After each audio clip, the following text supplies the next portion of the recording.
अस्सलाम वालेकुम dear students, कैसे हैं आप सब लोग। उम्मीद है आप सब ठीक होंगे। स्टूडेंट्स, हम लोगों ने प्रीवियस वीडियो के अंदर देखा था वाइट बॉक्स टेस्टिंग का कॉन्सेप्ट के वाइट बॉक्स टेस्टिंग क्या होती है। वाइट बॉक्स टेस्टिंग में रिपीट करती चलूँ क्या होती है कि हम लोग जो है अपने सिस्टम का internal structure, internal flow, internal logics अपने सिस्टम के अंदर, जैसे हमने कोड के अंदर सोर्स कोड को हम चेक करते हैं वाइट बॉक्स टेस्टिंग के अंदर। सोर्स कोड को एक एक फ्लो को, पाथ को सीक्वेंस वाइज हम लोग टेस्ट करते जाते हैं।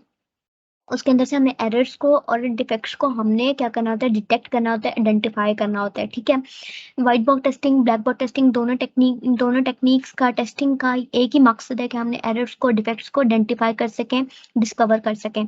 ठीक है, तो अब हम व्हाइट बॉक्स टेस्टिंग की आज एक टेक्निक स्टार्ट करने लगे हैं जो मैंने प्रीवियस वीडियो में बात की थी कि हम कंट्रोल फ्लो टेस्टिंग स्टार्ट करेंगे इंशाल्लाह। तो कंट्रोल फ्लो टेस्टिंग भी व्हाइट बॉक्स टेस्टिंग की टेक्निक है। इसको स्टार्ट करते हैं। कंट्रोल फ्लो टेस्टिंग के अंदर हम लोग क्या करते हैं कि जो हमने पाथ एग्जीक्यूट करने हैं ना, हमने एक जैसे हमारे प्रोग्राम कोड है ना, पूरा कोड नहीं, उस कोड में से हम जिस चीज को चेक करना चाहते हैं, लाइक एक पूरा पाथ हम डिफाइन कर देंगे कि यहाँ से हमारा स्टार्ट हो रहा है ये पाथ और यहाँ हमारा एंडिंग पॉइंट है इस पाथ का। एक कंप्लीट पाथ जहाँ एक पूरी लॉजिक कंप्लीट लगी होगी उस चीज की। ठीक है, हम वहां से उसको आइडेंटिफाई कर लेंगे जिसको हमने टेस्ट करना है। ठीक है, कंट्रोल फ्लो टेस्टिंग में उसको पहले आइडेंटिफाई करना है कि यहाँ से स्टार्ट है, यहाँ से एंड है। ठीक है, और प्रोग्राम कोड के अंदर से चूज कर लेना है वो मॉड्यूल, वो छोटा सा पीस ऑफ कोड जिसको आप टेस्ट करना चाह रहे हैं। ठीक है, ताकि आप उनको बना के उनको एग्जीक्यूट करें, उनके टेस्ट केसेस बनाएं ताकि आप सारे पास को एग्जीक्यूट कर सकें। ठीक है, सारे पास को वन बाय वन उसके अंदर एक एक जितने पाथ बनेंगे उन सबको आप एग्जीक्यूट करोगे और एग्जीक्यूट करके आप रिजल्ट देखोगे। ठीक है, तो अब देख लेते हैं पाथ क्या होता है। पाथ ये होता है कि हमारा जो सीक्वेंस है ना स्टेटमेंट का एग्जीक्यूशन। ठीक है, जैसे पाथ होता है कंप्लीट, एक मैं आपको दिखाती हूँ, 2 मिनट रुके, मैं आप लोगों को दिखाती हूँ। जैसे ये देखें, अब ये देखें, ये छोटा सा कंप्लीट कोड है हम लोगों के पास। ठीक है, हम यहाँ से कह सकते हैं कि यहाँ से हमारा पाथ स्टार्ट हो रहा है और यहाँ पे हमारा पाथ एंड हो रहा है। ये पूरा कंट्रोल, ये पूरा फ्लो जो है पाथ का, ये पूरा पाथ है। अब इसके अंदर हमारी कंडीशंस, ये बहुत कुछ है। ठीक है, लेकिन हमारा पाथ यहाँ से हम कह रहे हैं कि हमारा पाथ यहाँ पे स्टार्ट हो रहा है और यहाँ पे एंड हो रहा है। ठीक है, इस कंप्लीट पाथ को हमने पहले सिलेक्ट कर लेना है, चूज कर लेना है अपने प्रोग्राम कोड में से कि हमने इसको टेस्ट करना है। ठीक है, कि यहाँ से हमारी बिगिन है, यहाँ से हम स्टार्ट करने जा रही है, हमारी एंट्री पॉइंट है और यहाँ पे हमारा एग्जिस्ट है। ठीक है, ये पाथ होता है। आई होप सो कि पाथ का कॉन्सेप्ट आप लोगों को समझ आ गया होगा। एक पूरा स्टेटमेंट, ये नहीं कि आप सिर्फ इस चीज को कह दो, इस चीज को कह दो कि नहीं ये सिर्फ पाथ है, ये सिर्फ पाथ है, ये सिर्फ पाथ, ऐसा नहीं। आप एक पूरे कंप्लीट पाथ को, एक कंप्लीट जो कंप्लीट लाइन ऑफ कोड है, कंप्लीट एक पूरा जो लॉजिक बन रही होगी, उसको आप कहोगे कि ये हमारा पाथ है। ठीक है, तो अब हमने कंट्रोल फ्लो ग्राफ कैसे करते हैं कि कंट्रोल फ्लो ग्राफ के लिए हमने सबसे पहले स्टार्ट करने के लिए हमने सबसे पहले क्या करना है कि हमने जितनी स्टेटमेंट्स है ना आपके प्रोग्राम में, जितनी कोड की जितनी स्टेटमेंट्स हैं उन सबको आपने नंबर दे देना है। N1 N2 N3 ऐसे भी दे सकते हैं, 1 2 3 ऐसे भी दे सकते हैं। ठीक है, ऐसे देखें, ये देखें, ये एक एक लाइन ऑफ कोड है, ये एक लाइन ऑफ कोड है, ये एक लाइन ऑफ कोड है, ये एक लाइन ऑफ कोड है। हमने इनको नंबरिंग दे दिया 1 2 3 4। आप ऐसे भी दे सकते हैं N1 N2 N3 N4, ऐसे नंबर्स भी दे सकते हैं पूरे कोड को। ठीक है, जितनी लाइंस है उन सबको। ठीक है, उसके बाद आपने कहना है कि आपने उनको नोड्स को ना, आपने जो नंबर स्टेटमेंट है ना, जिनको आपने नंबर दिए हैं उनको आप नोड्स कहते हैं। ठीक है, लाइक ये देखें, ये एक नोड है, ये एक नोड है, ये एक नोड है, ये एक नोड है, ये एक नोड है, ये एक नोड है, ये एक नोड है। इन सब नोड्स को आप N1 N2 N3 करके आप नंबरिंग भी दे सकते हैं, या अपन इनको 1 2 3 4 ऐसे करके नंबर्स भी दे सकते हैं इन नोड्स को। अभी इसका कॉन्सेप्ट समझ नहीं आएगा, इंशाल्लाह एग्जांपल्स के थ्रू देखेंगे तो आप लोगों को ज्यादा अच्छा समझ आएगा। उसके बाद एज, ये जो चीज यहाँ से यहाँ तक, ये जो है ना, ये एक एज है। यहाँ से यहाँ तक ये एक एज है, यहाँ से लेके यहाँ तक एक एज है, यहाँ से लेके यहाँ तक, इस डायग्राम के अंदर 4 एज है, 1 2 3 4। इसके अंदर एक एज है, इसके अंदर 1 2 3 4 5 6 एज है। तो ये जो पूरी लाइंस है ना, जो एक नोड को दूसरे नोड के साथ कनेक्ट करी है, और ये दरमियान में जो लाइंस है इनको आप एज कहोगे, ये एज होती हैं। और ये जो है, ये पूरे पूरे सर्कल जो है, इनको हम क्या कहते हैं, नोड्स। ठीक है, नोड्स, क्या कहते हैं, नोड्स। ठीक है, तो इनको हमने पहले आइडेंटिफाई कर लेना कि ये हमारे एज है, ये हमारे नोड्स हैं, ये सब कुछ हमने पहले से कर लेना है। ठीक है, उसके बाद हम लोगों ने क्या करना है कि अब हम लोगों ने क्या करना होता है कि स्टेप 1, सबसे पहले हम लोगों ने जो हमारा सोर्स कोड है, ये जो हमारा सोर्स कोड है, एक इधर से बता देती हूँ, जो हमारा सोर्स कोड है, इससे आपने कंट्रोल फ्लो ग्राफ क्रिएट कर लेना है। इस सोर्स कोड की मदद से, कोई और सोर्स कोड हो सकता है, बड़ा सोर्स कोड हो, छोटा सोर्स कोड होगा, जैसा भी सोर्स कोड है, उससे आपने अपनी ये डायग्राम, कंट्रोल फ्लो ग्राफ जो है वो क्रिएट कर लेना है। कैसे क्रिएट करना है वो मैं समझाऊंगी, आपने बिल्कुल टेंशन लेने की जरूरत नहीं है, इंशाल्लाह एग्जांपल्स देखनी है हमने आगे। ठीक है, उसके बाद आप लोगों ने क्या करना है, उसके आपने पहले से नोड्स बता देने कि हमारे नोड्स हैं, नोड्स को नंबर दे देने, एजेस बता देने, पाथ आप किस पाथ को फॉलो कर रहे हो, ठीक है। ये देखें, मैंने आप लोगों को बताया था कि यहाँ से लेके यहाँ तक हमारे कंप्लीट पाथ है, ठीक है। आप इधर से जा रहे हो, ये एक पाथ है, इधर से जा रहे हो, ये एक पाथ है, ये हमारी नोड्स है 1 2 3 4, ये हमारे एज है 1 2, ये जो हमारे एरोज है, ये इन एज को डोनेट करें, ये तुम्हारे एज है, ठीक है। ये आपने पहले से आइडेंटिफाई कर लेना है, ठीक है। उसके बाद आप लोगों ने क्या करना है, टेस्ट केसेस लिखने हैं, ठीक है। उसके बाद हमें कवरेज देनी है, टेस्ट केसेस लिखने में, कैसे लिखने में इंशाल्लाह आगे जाकर देखेंगे, ठीक है। अब ये देखिए कंट्रोल फ्लो ग्राफ ऐसे होता है, सीक्वेंस है, अगर आप सीक्वेंस से जा रहे हो, एक लाइन ऑफ कोड से अगली लाइन ऑफ कोड में जा रहे हो, तो सीक्वेंस में आप ऐसे लिखते हो, ऐसे ऐसे आगे आगे आगे आगे आगे ऐसे फर्दर आप जा सकते हो, ये सीक्वेंस में एक लाइन ऑफ कोड है, ये ऐसे जा रहे हैं, ठीक है। इफ की स्टेटमेंट्स को आप कैसे इंप्लीमेंट करोगे, कि जैसे इफ में इफ x इक्वल टू ये, ठीक है। तो ये यहाँ पे एक एल्स इफ का आएगा कि एल्स का आएगा, एक स्टेटमेंट है जो आप चेक करो, ये इफ एल्स ऐसे, और उसका रिटर्न होके जो रिजल्ट आएगा वो ऐसे। इफ एल्स का आप जो कंट्रोल फ्लो ग्राफ है वो ऐसे बनाते हैं, सीक्वेंस का आप ऐसे बनाते हो, ठीक है, कि ऐसे ऐसे आगे आगे सीक्वेंस में जा रहे हो, कोई कंडीशन नहीं आ रही तो आप ऐसे सिंपल बनाओगे, स्ट्रेट बनाओगे। लेकिन इसमें हमारी इफ एल्स की कंडीशन आ रही है, ये इफ एल्स, इधर इफ आएगा इधर एल्स आएगा, तो हम इसमें इफ एल्स का ऐसे बनाते हैं। केस का हम ऐसे बनाते हैं, ठीक है, कि इधर हमने स्विच स्टेटमेंट लगा दी, इधर इधर केस 1 केस 2 केस 3 जो भी केस है, और जो भी केस हमारा ठीक होगा जिसको हम एक्सिक्यूट कर रहे हैं उसके फाइनल रिजल्ट आ जाए, ठीक है। तो हम केस का ऐसे बना लेते हैं। वाइल लूप का हम ऐसे लगाते हैं, वाइल लूप कैसे, कि जब तक ऐसा ये काम ना हो तो वाइल तुम जब तब तक ये वाइल का हम चलाते रहते हैं, उसके बाद हमारा एंड रिजल्ट आ जाता है। वाइल लूप हमारी ऐसी होती है कि हम तब तक अब एक कंडीशन दे देते हैं वाइल लूप के अंदर, हम उसको तब तक चलाते हैं जब तक वो हमारा हो ना जाए, ठीक है। ये यहाँ तक हमारे पे यहाँ पे खत्म हो जाता है। वाइल लूप का हम ऐसे कंट्रोल फ्लो ग्राफ बनाते हैं, ठीक है। अंटिल अंटिल ये तब तक चलते रहो जब तक ये ना आ जाए, तो ये अंटिल का भी ऐसे होता है। अंटिल कैसे बनाना है, क्योंकि मैं आप लोग को इसलिए दिखा रही हूँ ताकि अब प्रोग्राम आएगा ना, लाइन ऑफ कोड आएगा, और मैं आप लोगों को दिखाऊंगी भी कैसे बनाएंगे। लेकिन उससे पहले आप लोग आइडिया हो जाए कि हमने सीक्वेंस का कैसे बनाना है, इफ एल्स का कैसे बनाना है, केसेस का कैसे कंट्रोल फ्लो ग्राफ बनाना है, तो ये सब कुछ आप लोगों को पहले से समझ आ जाए, ठीक है। आगे चलते हैं, आगे चलने से पहले दोबारा बता देती हूँ, ये हमारी नोड्स हैं, ये सर्कल हमारी नोड्स हैं, ये हमारे एजेस हैं, ये जो लाइंस हैं ये हमारी एजेस हैं, ठीक है, सही है। और हम इनको नोड्स को n1 n2 भी कह सकते हैं, हम इनको 1 2 भी कह सकते हैं, इसको 1 इसको 2 कह दें, इसको 1 2 3 4 ऐसे भी कह सकते हैं, ठीक है। तो अब देखें, अब जो हमारी नोटेशंस यूज होते हैं कंट्रोल फ्लो ग्राफ में, वही जो मैंने प्रीवियस बात की कि हमारे जो नोटेशनल नोड होते हैं, एज होते हैं, डिसीजन नोड्स होती हैं, जंक्शन नोड्स होती हैं। नोड तो मैंने बता दिया, एज भी बता दिया, डिसीजन नोड रह गया और जंक्शन नोड रह गया, लेकिन इन चारों को मैं दोबारा से बताती हूँ। ये 4 चीजें जो मेन हमारी नोटेशंस हैं जो यूज होती हैं कंट्रोल फ्लो ग्राफ के अंदर।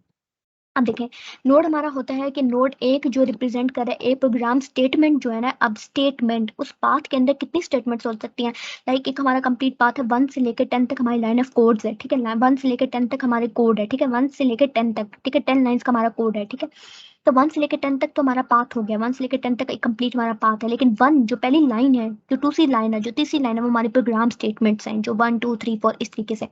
ये देखें, ये देखें, ये हमारी नोड है, ये एक हमारी नोड है, ये एक हमारी नोड है, ये एक हमारी नोड है, ये एक हमारी नोड है, तो ये नोड्स होते हैं, ठीक है।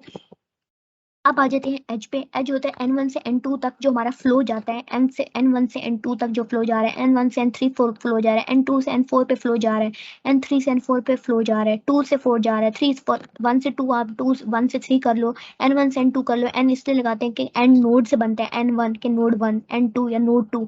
तो ये जो हमारा कंप्लीट जो हमारे ज्वाइन कर रहा है, ये सारे हमारे एजेस होंगे, ठीक है, ये हमारे क्या होंगे, एजेस होंगे, ठीक है। अब ये एज हो गया। अब डिसीजन पॉइंट को समझने का वक्त आ गया। डिसीजन पॉइंट क्या होता है कि जब आप लोगों ने इफ एल्स की स्टेटमेंट पे आ जाते हो कि नहीं ये डिसीजन लेना तो ये आएगा, या ये डिसीजन है तो ये यहाँ पे ये आएगा, ये रिजल्ट है तो इफ का ये आएगा, एल्स का तो ये आएगा। डिसीजन पॉइंट आप लोगों ने समझने की पहले समझ लेना कि डिसीजन हमारा क्या होता है, कि जहां हम लोगों ने अपने कंट्रोल फ्लो को हम थोड़ा सा चेंज करते हैं। डिसीजन क्या होता है, डिसीजन यही होता है कि हमने इफ एल्स का स्टेटमेंट लेना, इफ देन एल्स स्टेटमेंट जो हमारी लगती हैं, ठीक है। हमारी इफ एल्स ये तो इधर सिंगल सिंगल लगी हुई है, वन डबल डबल भी हो सकती है इफ एल्स की स्टेटमेंट्स, ठीक है, जितनी मल्टीपल हो सकती हैं इफ एल्स की। हमारे ये स्टेटमेंट्स भी आ जाते हैं डिसीजन पॉइंट के अंदर, ठीक है। तो जहाँ पे डिसीजन लेना है, इफ एल्स की चीज आ जाएगी ना जहाँ पे, उसको हम डिसीजन पॉइंट कहते हैं। अब इस प्रोग्राम में आपको समझाने की कोशिश करूँ, देखें, if A greater than B, ठीक है। अगर इफ ये एक एक हमें स्टेटमेंट बता दी गई है, हम इसको चेक करें 1 2 3 4, और वन वन जो हमारा स्टेटमेंट है, प्रॉब्लम स्टेटमेंट, उसको हमने 1 का नाम दे दिया। 2 वो मैंने आपको बताया था कि पहले हमने प्रोग्राम कोड को नंबरिंग कर लेनी है। देखिए 1 को हमने 1 लाइन दे दिया, 2C3, ठीक है। इफ अगर ये है तो ये रिजल्ट आ जाए C=3 आ जाए, नहीं अगर ये नहीं है, ए ग्रेटर देन बी नहीं है तो 3 आए, एल्स C=5, यहाँ पे एल्स, इफ ये एल्स, और अगर ये हो गया तो फिर ये इधर फोर्थ आखिर में रिजल्ट आ जाए सी को सी से मल्टीप्लाई कर दो जो भी है, ठीक है। अगर ग्रेटर देन बी है तो उसके मुताबिक सी को 3 ले आओ, अगर एल से सी पे 5 है तो उसको मल्टीप्लाई कर दो।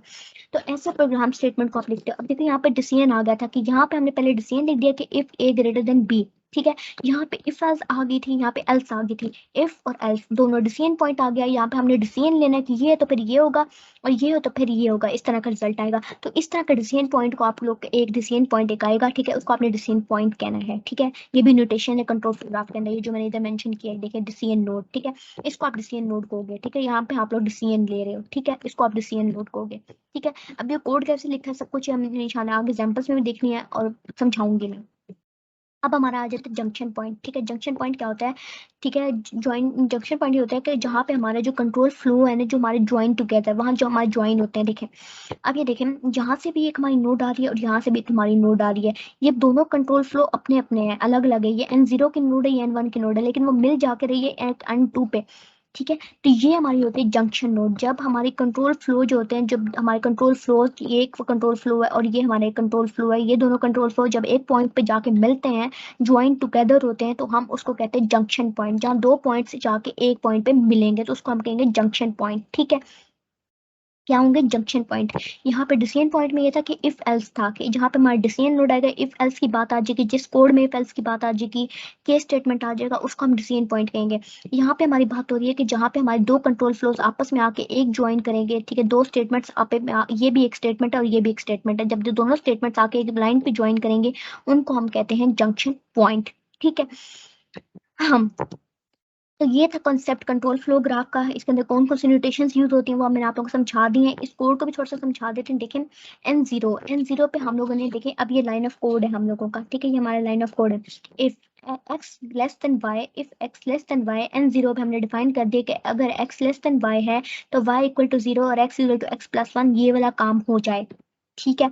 हमने लेस देन y का हमें काम बताया हुआ था, हमें नहीं बताया हुआ कि अगर x ग्रेटर देन वाई हो तो तब क्या हो, हमें वो नहीं बताया हुआ। लेकिन हमने एक और हमने लिख दिया है कि greater than equal to Y हुआ, ठीक है, ये हमने खुद बता दिया है। तो वो हम लोग का N2 पे ले जाए, ठीक है, वो हमारा आगे में रिटर्न कर दे। लेकिन अगर x लेस देन वाई है तो हमें ये करके दे, हमें ये वाला, हमें ये हमारे प्रॉब्लम स्टेटमेंट चले और फिर हमारा रिजल्ट N2 पे आए, ठीक है। एक ये स्टेटमेंट थी, ये एक स्टेटमेंट थी, ये जो लूप के अंदर इसी इसी कंडीशन की थी, इसका हमें एल्स नहीं दिया हुआ था, इसे हमें, इसका हमें एल्स नहीं दिया, जिसको सिर्फ हमें एक चीज ही दी हुई थी कि अगर ये हो तो ये हो, तो हमें ये हमने इधर लगा दिया, ठीक है, हमने लगा दिया N1 नोड पे हमने डिफाइन कर दिया।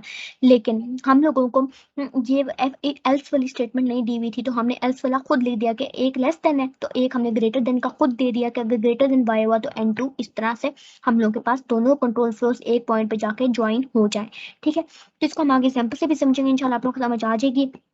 यहाँ पे भी देखिए, जैसे वन था, एक हमारी लाइन ऑफ कोड था if A greater than B, ठीक है। ये लाइन ऑफ कोड हमने वन पे डिफाइन कर दिया कि हमारा लाइन ऑफ कोड था, हम इसको टेस्ट करने जा रहे हैं। अगर ए ग्रेटर देन बी है तो सी इजल टू 3 कर दो, इफ में इफ का काम यहाँ पे कर दो, एल सी इजल टू 5, नहीं तो 3 ये वाला काम कर दो, 3 प्रॉब्लम स्टेटमेंट करी, नहीं तो एल सी वाला काम कर दो।